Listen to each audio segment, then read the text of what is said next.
A maturidade que Deus está exigindo de mim e você, queridos, é um entendimento. Não, para esse tempo da minha vida, eu preciso dessa postura.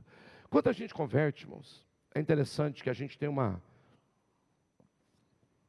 escala dentro do nosso coração de isso é pecado, isso não é pecado.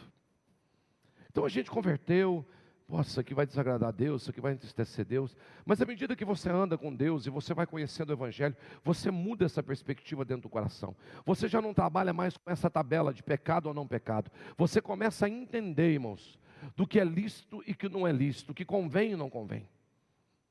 Paulo diz, todas as coisas me são lícitas, mas nem todas me convêm. Tem coisas, queridos, que não é pecado, mas que não convém mais para o lugar onde Deus te colocou. O momento do lugar exige de você uma outra postura. Mas às vezes a gente é tão infantil no lugar onde a gente está, que a gente começa essa briguinha com o Espírito Santo de Deus, mas isso não é pecado. O que Deus está tentando te falar é o seguinte: amadureça, para que você viva bem no lugar aonde eu estou te colocando, porque não se trata mais de ser pecado ou não, mas de ser conveniente ou não. Escute, tem coisas, queridos, que não são necessariamente pecados, mas que Deus vai olhar para você e vai dizer, olha, você não precisa mais praticar isso nesse momento da sua vida, porque não cabe mais esse comportamento. Só que tem pessoas, queridos, que insistem em viver da mesma maneira em lugares diferentes. Aquelas mulheres estavam no lugar certo naquela madrugada, só que o tempo do lugar era outro. Não entender o tempo é perca de tempo. Deus tem um time. Eclesiastes 3 começa a dizer isso: há tempo para todas as coisas debaixo dos céus. Tem gente chorando quando precisa rir. Tem gente rindo quando precisa chorar. Tem gente estragando a festa, irmãos.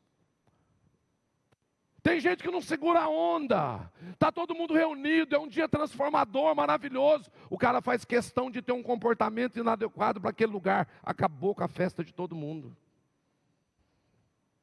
Tem gente que não discerne, fala, puxa vida, olha o que Deus está fazendo, olha o lugar onde Deus me colocou.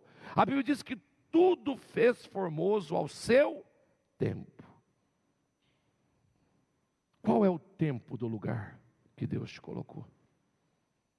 Se você entender o tempo do lugar, aliás, se você não entender o tempo do lugar, você vai se tornar crítico. Queridos, escute uma coisa. Todos nós estamos no mesmo lugar, mas em tempos diferentes. Tempos diferentes. Eu preciso entender que o meu tempo não é o tempo do meu irmão. Interessante que Jesus foi preso. E Jesus então estava com alguns dos discípulos, Pedro era um deles. Quando chegam aqueles guardas no jardim do Getsemane para prender Jesus, irmãos, Pedro arranca uma espada e corta a orelha de Malco. E Pedro falou, começou a guerra, começou a batalha. E Jesus dá uma aula para Pedro, fala, Pedro, você não entendeu o tempo do lugar onde a gente está? E aí Jesus explica, irmãos, faz questão de explicar para Pedro, fala, Pedro, você acha que eu fui preso e me deixei ser preso porque eu não tenho condição de guerrear? Jesus olha para Pedro e fala, olha, eu tenho 12 legiões de anjos que estão ao meu dispor nesse momento. Uma legião de soldados romanos, irmãos, era de 6.000 a 8.000 soldados. Se você multiplica 6.000 por 12, dá 72.000. Jesus falou, Pedro, eu tenho 72.000 anjos que estão ao meu dispor. Se você lembra de Sodoma e Gomorra, queridos, foram 2 anjos. Um olhou e o outro queimou. Imagina 72.000 anjos, irmãos, irados, porque eles queriam prender Jesus. Mas Jesus olha para Pedro e fala, Pedro, discernir o tempo do lugar é a coisa mais estratégica que você pode fazer. Não é tempo de guerra, mas é tempo de entrega, é tempo de renúncia, é tempo de ir para a cruz. A gente conquista de outras maneiras. Jesus pega a orelha daquele servo do sumo sacerdote, coloca no lugar e vai morrer na cruz do Calvário. Pedro estava mais perdido que cachorro quando cai do caminhão de mudança. Totalmente desorientado, estava no lugar certo, no tempo errado. Quando Jesus chega para Pedro e fala: Pedro, eu quero lavar os seus pés, ele fala: de jeito nenhum. Perdeu uma oportunidade fantástica, estava do lado de Jesus, mas o comportamento não estava ajustado com o tempo do lugar. E isso, irmãos, é imaturidade. Isso é o que um monte de gente está fazendo por aí, queridos. Tem tudo para se dar bem na vida, mas não tem um comportamento correspondente com o lugar que Deus colocou. Tem gente que quando Deus coloca na bênção, a pessoa se perde. Não era tempo de guerra, de força, mas de renúncia, de perdão, de entrega. Talvez está na hora da gente mudar a estratégia e entender o momento que a gente está vivendo. Qual é o seu tempo no lugar onde você está? Quando eu não entendo o meu tempo no lugar, irmãos, eu quero viver o tempo do outro no meu lugar. Eu vou arrumar uma confusão miserável. Existe uma grande possibilidade de muitas pessoas estarem no mesmo lugar do que eu. Mas cada um de nós em tempos diferentes. Tem gente avançando quando tem que recuar. Tem gente reclamando quando tem que simplesmente agradecer. Tem gente com medo quando tem que exercer fé. Tem gente querendo ser compreendido quando na verdade deveria compreender. Tem gente exigindo ser amado quando na verdade deveria estar amando. Tem gente correndo exausto quando deveria estar parado.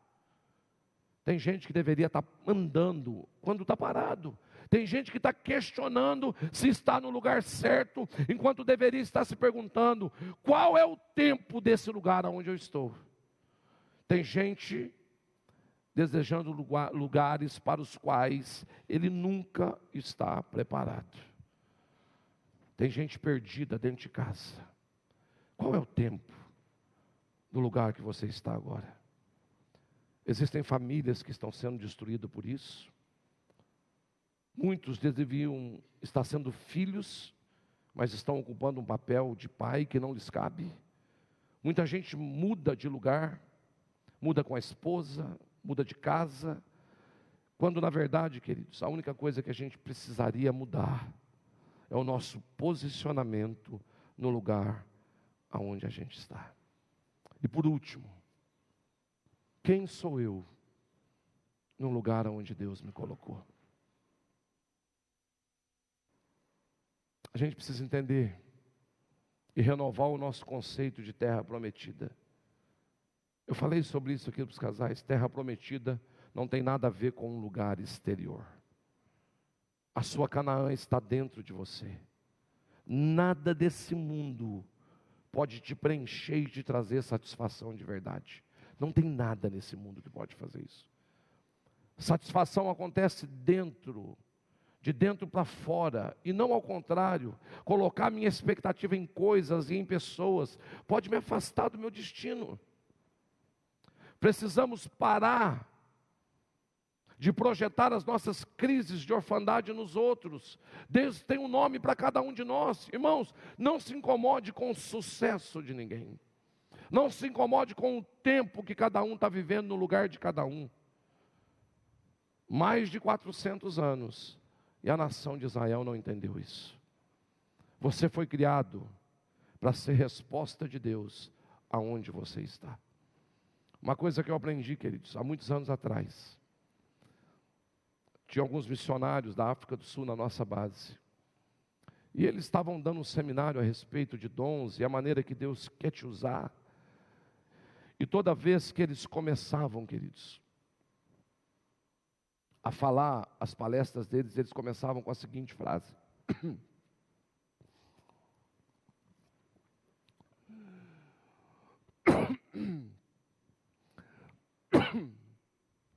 Deus quer te usar de maneira simples. Aquela frase impregnou na minha cabeça. Porque normalmente, queridos, na nossa infância, o amor tinha que ser compensado, merecido. Quantas vezes a gente tinha que fazer para impressionar alguém? Quantas vezes, por mais que a gente fazia, a gente não achava que era bom o suficiente? E quando eles disseram isso, que Deus quer te usar de maneira simples. Eu falei, Deus, e às vezes a gente se compara mesmo, a gente olha para pessoas e fala, puxa vida, como que eu gostaria de ser igual fulano, beltrano, ser usado igual fulano e beltrano. Queridos, mas eu entendi naquele dia, que há características dentro de você, que são tão importantes e tão essenciais, que os lugares que Deus vai te colocar, cabe exatamente quem você é. Talvez na sua maneira mais simples, na sua essência, existem características capazes de tocar pessoas que nenhuma outra pessoa conseguiria tocar. E às vezes a gente entra em crise, quem sou eu, Deus? Às vezes Deus te desafia, quando a gente pega uma igreja emergente como essa, quando a gente pensa em comprar um terreno, quando a gente pensa em crescer e alargar as tendas, lógico, irmãos, isso aqui vai exigir um serviço. É Deus falando, olha, eu vou promover pessoas, eu vou levantar pessoas. E às vezes a gente é desafiado por Deus a sair do lugar de comodidade que a gente está e caminhar na direção de algo maior, melhor, de servir, de ser efetivo no reino de Deus. E aí a gente está no lugar certo, talvez com o comportamento certo, mas com uma crise de identidade. Eu não consigo fazer o que eu tenho que fazer. Quem é você no lugar onde você está? Queridos, há quanto tempo a gente vem se menosprezando? Há quanto tempo a gente vem se anulando nos lugares aonde Deus nos colocou? A gente olha para a gente, queridos, e a gente mesmo se auto-rejeita. A gente mesmo fecha o nosso coração para a gente. Quem é você no lugar que Deus te colocou? Existem soluções extraordinárias dentro de você. E que se você entender a sua identidade, quem é você, você vai mudar a sua história. Eu me lembro, queridos, que eu fui batizado aos 12 anos de idade na igreja Assembleia de Deus. E no dia do meu batismo eu ganhei uma gravatinha vermelha. Era uma gravata de lã, bonitinha, irmãos. E todo culto de domingo eu ia com a minha gravata para a igreja. E eu lembro que a gente tinha um trio, nós cantávamos, eu e mais 2 meninos. E a gente só tinha uma música no nosso repertório. Vem com Josué lutar em Jericó. Quem lembra dessa música? Era a nossa única música. E eu me lembro que a gente não tinha muito dom de cantar não, irmãos.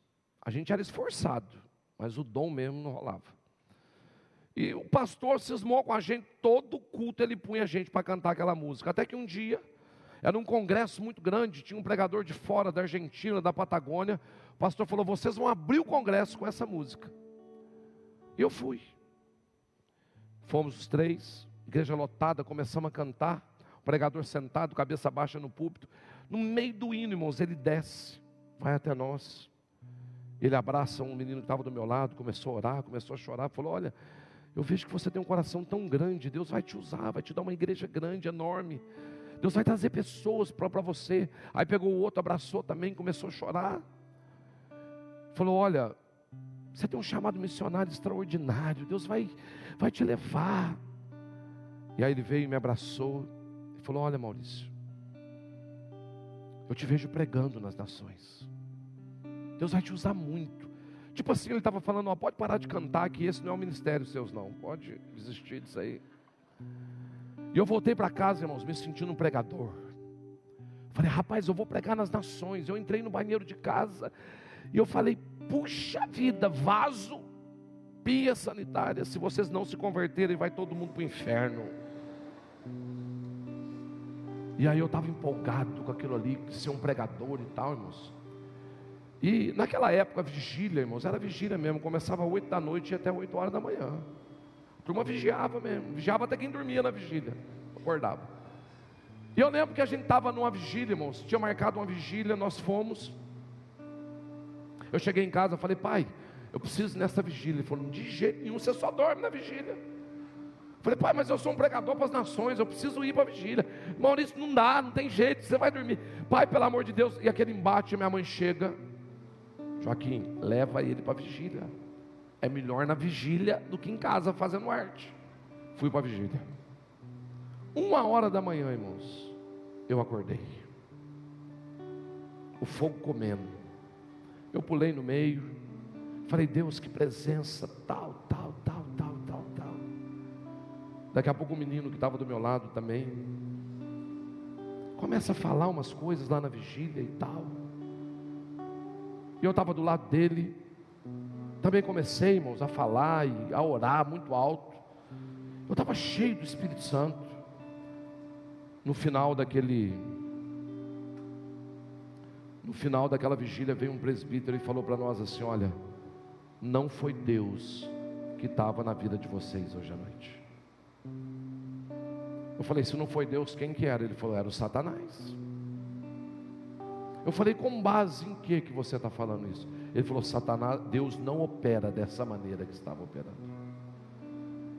E eu, irmãos, coloquei uma coisa na minha cabeça. Eu falei, puxa vida, eu tinha 14 anos. O Satanás entrou na minha mente dentro de uma vigília. Como é que isso pode acontecer? E toda vez que eu ia para um culto que começava demais a presença de Deus, irmãos, eu falava, o diabo está vindo e vai entrar na minha cabeça. E eu falava, Deus, pelo amor de Deus, irmãos. E aquilo foi me trazendo um desespero tão grande, que um dia eu estava num culto muito cheio da presença de Deus. E eu falei, Deus, eu nunca vou ter condição de ser usado pelo Senhor. Eu não sei nem falar direito. E o diabo já entrou na minha cabeça numa vigília. Eu falei, Deus, acaba com isso da minha vida. Irmãos, os anos se passaram, desviei, voltei para a igreja, fui para Jocum. Estava na Jocum, vieram os missionários da África do Sul para fazer um encontro, esses que eu falei agora há pouco. E esses meninos eram muito novos, mas eram muito cheios da presença de Deus.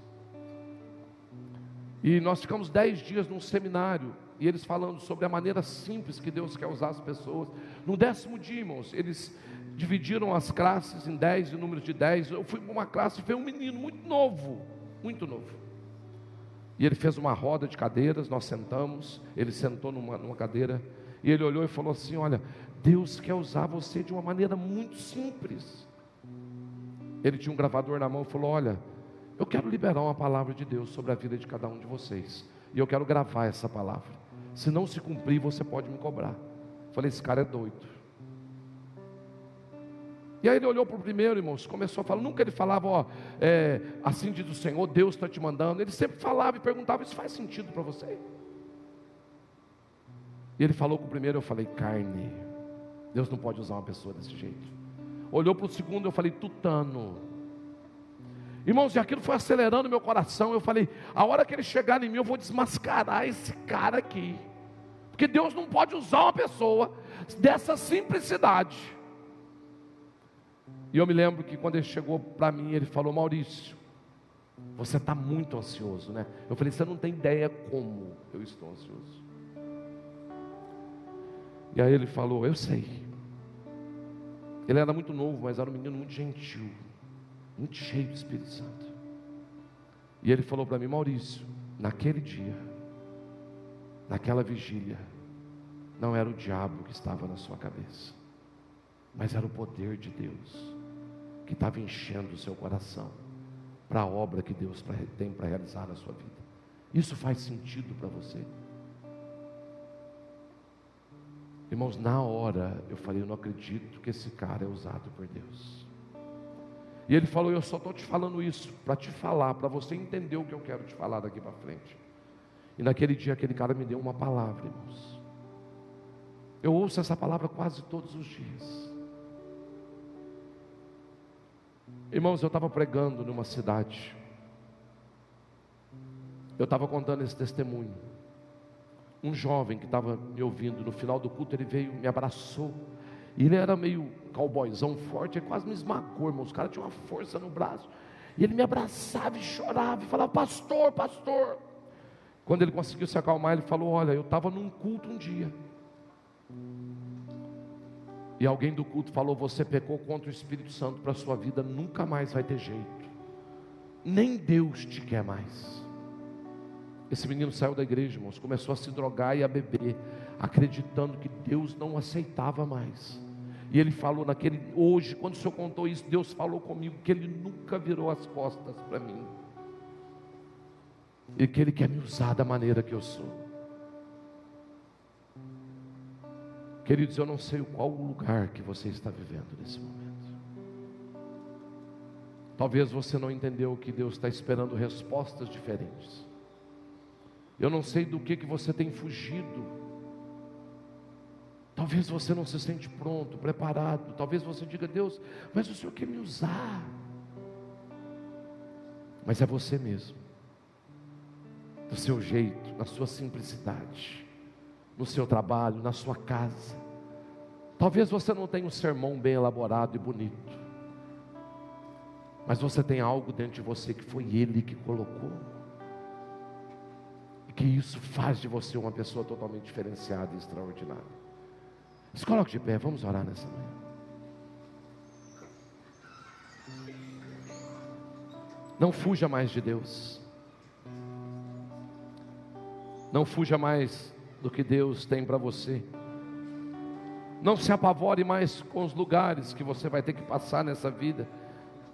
Davi disse: ainda que eu ande pelo vale da sombra da morte, eu não temerei mal algum, porque tu estás comigo, a tua vara e o teu cajado me consolam. Talvez você está enfrentando dificuldades que você não está entendendo. Talvez nesses dias os seus enfrentamentos estão difíceis. Você não está conseguindo dar as respostas que você precisaria dar. Mas eu quero orar com você nessa manhã. Se você está vivendo isso, saia do seu lugar, venha aqui à frente. Eu quero orar com você, eu quero ministrar sobre a sua vida. Pastor, eu estou realmente enfrentando uma fase difícil. Eu preciso de uma graça de Deus, uma sabedoria de Deus. Eu preciso dar respostas que eu não estou conseguindo dar.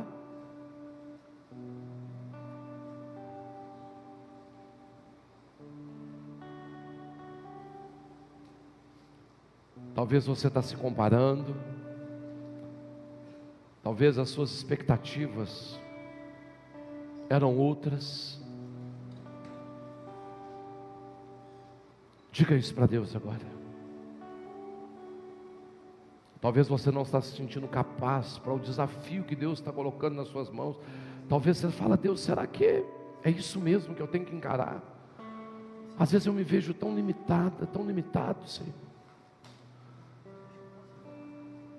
Às vezes eu me vejo tão intimidado, intimidada com tudo isso. Mas é você mesmo. Senhor, aqui estão os teus filhos e as tuas filhas nessa manhã, Jesus. Só o Senhor sabe, Deus, o processo de cada um deles. Só o Senhor sabe, Deus, os lugares que cada um deles estão vivendo. Os desafios internos, os questionamentos, as crises, Senhor. De olhar para tudo que está pela frente e dizer: Deus, eu sou tão pequeno diante disso tudo. Medos, a insegurança. Tem pessoas aqui, Deus, que te questionaram essa semana, dizendo: olha, será que eu tomei a decisão certa? Será que nós não fizemos bobagem? Senhor, eu oro para que nessa manhã o Senhor seja a resposta e seja paz para o coração dessas pessoas. Senhor, nos ensina a descomplicar a vida. Nos ensina a descomplicar as coisas, Senhor, porque às vezes a gente complica demais. A gente toma caminhos que não deveria tomar. A gente dá vazões a sentimentos e emoções que não devia dar. A gente cultiva no nosso coração e no nosso espírito inseguranças que a gente não deveria cultivar, Senhor. Às vezes a gente não entende que, por pior que aparente ser o momento, Senhor, talvez ainda seja um caminho de milagres extraordinários que o Senhor vai realizar. Para aquelas mulheres, Deus, elas ficaram perplexas porque elas acharam que a morte era o fim. Mas aquele anjo disse para elas: olha, a história apenas começou. Senhor, que a gente tenha coragem de viver o nosso luto, de enterrar aquilo que o Senhor nos mandou enterrar, de deixar para trás aquilo que precisa ficar para trás, de seguir em frente, de acreditar no Senhor, ainda que a gente não veja todas as coisas, ainda que tudo não esteja tão claro, tão nítido para nós, mas que a gente tenha coragem de dar os passos que a gente precisa dar, Senhor. Assumir o comportamento que a gente tem que assumir.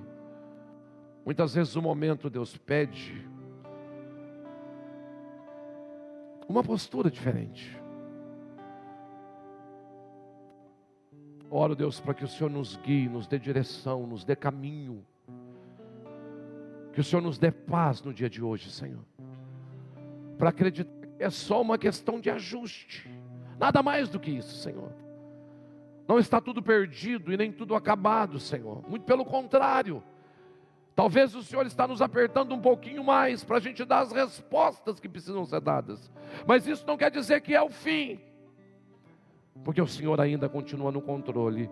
E o Senhor é o nosso Deus. E os pensamentos que o Senhor tem ao nosso respeito, Deus, são pensamentos de paz. Contrariando todas as possibilidades e impossibilidades. O Senhor tem cuidado de nós. Nos ensina a amadurecer. Nos ensina a aprender com os nossos processos. Nos ensina, Senhor, a chegar nos lugares aonde o Senhor quer nos levar. E dar as melhores respostas que nós podemos dar, Pai. Glorificando o Teu nome na nossa vida. Em nome de Jesus. Amém e amém.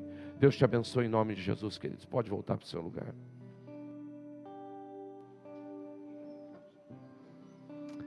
Ainda em pé, queridos, vamos encerrar esse momento. Eu quero agradecer a Deus pela sua presença e espero que Deus esteja ministrando ao seu coração e te alinhando para aquilo que Ele tem preparado para realizar na sua vida, e que esse ajuste seja feito ainda hoje, não no ano que vem, quando 2020 chegar, nem segunda-feira, mas hoje, o alinhamento que você precisa fazer e a decisão que você precisa tomar. Por falar em tempo e propósito, essa é a nova série de mensagens que teremos a partir do domingo que vem. Convido para você voltar e estar conosco. A série de mensagens tem por título Tempo de Servir. É alinhar o nosso tempo com o propósito de estarmos no reino de Deus. Eu convido você a voltar. Que você tenha uma ótima semana, abençoada. Hoje à noite nós temos mais uma vez a presença do pastor Zé Maurício e a sua esposa conosco. E se você quiser retornar à noite para ouvir a palavra do Senhor, você é muito bem-vindo para estar com a gente mais uma vez. Deus abençoe, uma ótima semana. E não saia sem cumprimentar a pessoa que está perto de você. Diga para ela, bom dia, Deus abençoe. Deus abençoe.